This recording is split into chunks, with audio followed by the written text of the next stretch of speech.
আসসালামু আলাইকুম। দেখেন আমরা জাতি হিসাবে বাঙালি বলতে পারেন খুব বিতর্কপ্রিয় একটা জাতি। জিলহজ মাস আসতেই আমাদের মধ্যে কয়েকটা বিষয় নিয়ে খুব বিতর্ক দেখা যায়। এর মধ্যে অন্যতম ২ টা বিতর্ক হলো আরাফার দিনের সিয়াম আমরা কবে রাখবো? এটা কি বাংলাদেশের ৯ তারিখে রাখবো নাকি বাংলাদেশের ৮ই জিলহজ যেদিন সৌদি আরবে হাজিরা আরাফার ময়দানে আছে সেদিন রাখবো? আরেকটা বিষয় হচ্ছে আমরা ঈদ কবে করব? সৌদির সাথে মিলিয়ে ঈদ করব নাকি আমরা আমাদের আকাশে চাঁদ দেখার পর ঈদ করব? এই ২ টা বিষয় নিয়ে প্রচণ্ড বিতর্ক দেখা যায়। কিন্তু আপনি যদি একটু গবেষণামূলকভাবে দেখেন তখন দেখতে পারবেন যে ঈদের বিষয়টা খুবই ক্লিয়ার। আপনার আকাশে, আপনার দেশের আকাশে যদি চাঁদ দেখা যায় আপনি ঈদ করবেন। অর্থাৎ সৌদির সাথে মিলিয়ে আপনি কখনোই ঈদ করবেন না। ঈদ হবে রাষ্ট্রীয় স্বীকৃতভাবে।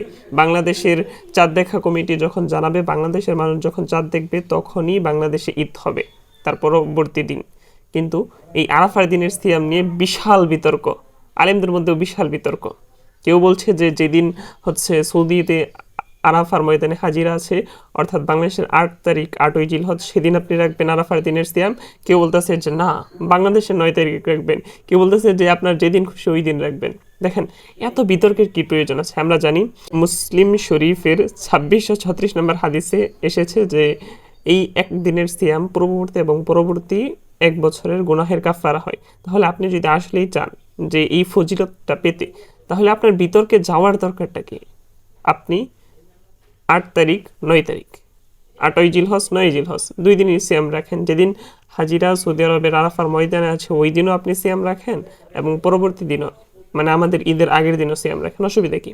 তাহলেই তো হয়ে গেল। আপনার ফজিলতটা কখনো বিতর্কে যাওয়ার কোনো প্রয়োজন হলো না। কিন্তু না, আমরা হচ্ছি বিতর্কের প্রিয় জাতি। আমরা বিতর্ক করব যে কবে রোজা, আমরা কি এই ৮ তারিখ রোজা রাখবো নাকি ৯ তারিখ রোজা রাখবো?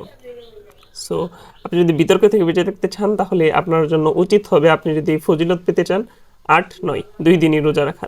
২ দিন রোজা রাখলে আপনার অবশ্যই নেকি বেশি হবে। রোজা রাখলে তো আর পাপ নাই। সো এটা নিয়ে বিতর্কের কি আছে যে কবে রোজা রাখবো? ২টা রাখেন রোজা, অসুবিধা কি? শেষ। আসসালামু আলাইকুম।